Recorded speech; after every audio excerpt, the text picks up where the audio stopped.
Have you ever had an occurrence that changed the way you do things completely?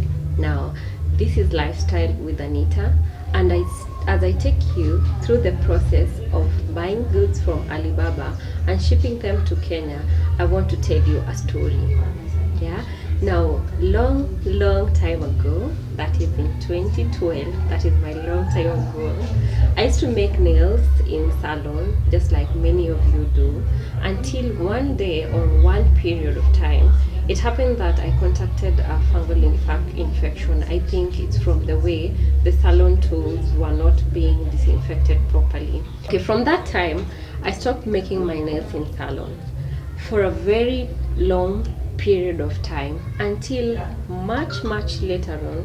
I realized that I don't look so good. For example, when in occasions when my nails are not done, you see, with the good artwork and all that. Yeah.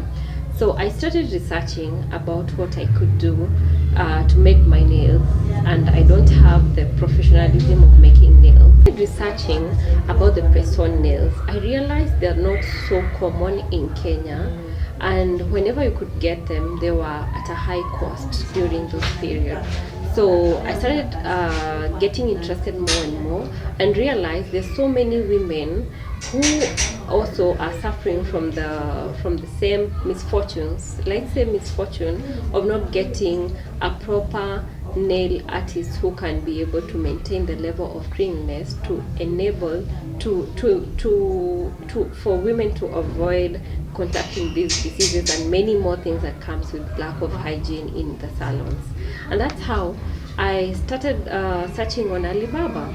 Yeah, I didn't know much about importing. I thought it was a very complicated procedure. So, long story short, that's how I got into importation, and my first product to import, and the product that I still do import because of how passionate I am about it, is press-on nails. A relatively set of nails here, a new set of nails here in Kenya, but not so new nowadays. There's a lot of press-on nails in the market. Now, don't forget to subscribe and like, and also hit the notification bell so that anytime we are uploading a video, you'll be the first one to be notified. And now, without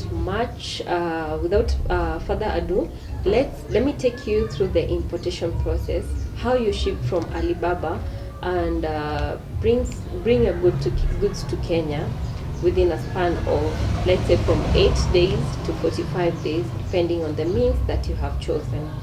And as a small importer, I would really encourage you to use the consolidators. The consolidators are firms, shipping agents that are registered by the government for that purpose.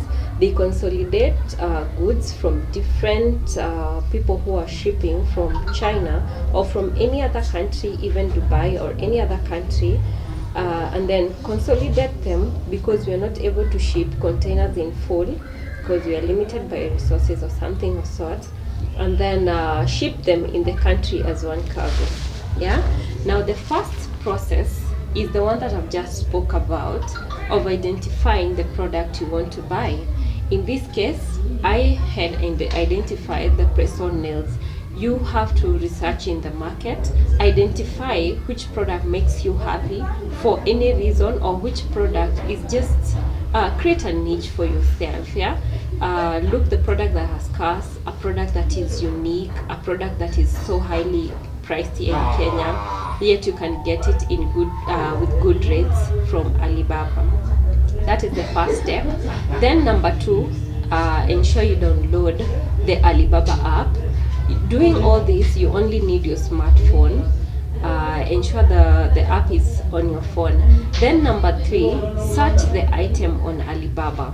Yeah, the item that you had identified, the niche that you had identified, search it on Alibaba. Ensure you're looking for it from different suppliers, because Alibaba has so many suppliers of the same product. Get different varieties of the same product and get the most special one that will attract your eyes and the one that you will really love from all those varieties. Ensure you check on the minimum order quantity, because every supplier has got their own minimum order quantity. That means, for example, if the MOQ of a particular supplier is 10 pieces, you cannot order anything less than 10 pieces. Yeah. Settle, number 4, that is settle for a supplier. From all the suppliers you have checked, from all the varieties of the product you've checked, ensure now you settle on a supplier. From there, get a shipping agent, or probably you already have a shipping agent that you have identified. In Kenya, for example, we have Salhia, we have Greenleaf, we have so many shipping agents shipping from different parts of the world, for example, China and Dubai. And because Alibaba is in China, I'll tell you more about China, because Salhia and Greenleaf can ship for you easily from China. Yeah. Then after you identify a shipping agent, now engage the supplier. Yeah, engaging the supplier means now that you're requesting for the important and particular documents that you need for the products. And the first document you request from the supplier when you start engaging them is a catalog. And a catalog is a document that shows the varieties of products that a supplier has. Yeah, and you can, if you are interested in a certain product, just ask them. For example, it is a shoe for kids, or like particularly sneakers for kids. Just ask the supplier to send you the catalog for all the sneakers for kids. Yeah, and that's how now you, from the catalog, you get to choose the particular product you want from that catalog. Identify the product, communicate to the supplier on the products that you have chosen. Let them prepare for you a pro forma invoice, or a PFI in short form, and ensure by whatever means that you're getting this PFI. It's a very important document. Remember, you're taking all these steps to protect yourself. Yeah. And I had forgot to mention to you that as you are choosing the supplier, you're supposed to ensure that the supplier is verified by Alibaba. Yeah, there's a verified tick. Ensure that any supplier that you're choosing is verified. Now, it is not obvious that any supplier in Alibaba will be verified, so it's upon you to take the due diligence and ensure that every supplier has a verified tick. Now, a pro forma invoice has to have the following details. Number 1, the name of the company, address, and the contact details of that particular company that you have settled on. Yeah. Number 2, the customer name and address, that is you, and your particular address. Remember, your particular address has to be very specific. If the goods are coming to Nakuru, Kenya, you have to state Nakuru, Kenya. If they're coming to Nairobi, Kenya, you have to state Nairobi, Kenya. Now, another thing that should be on the PFI is the date of the pro forma invoice. Another thing that should be on the PFI is the products that you are buying from the supplier. They should be properly, they should be with proper description.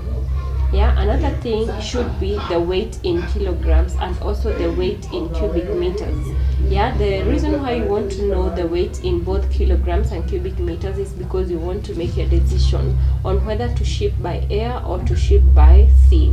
If you're shipping by air, currently the current cost of shipping by air is $13 to $14 per kilogram. If you're shipping by sea, the current price in the market for different shipping agents is 55,000 Kenya shillings to 65,000 Kenya shillings per CBM. So the reason why you want these details from the supplier is because you want to make an informed decision when it comes to the way you're shipping your goods. Price of the product is another thing that should be on the PFI. Ensure that you understand how to convert the price from dollar to Kenya shilling.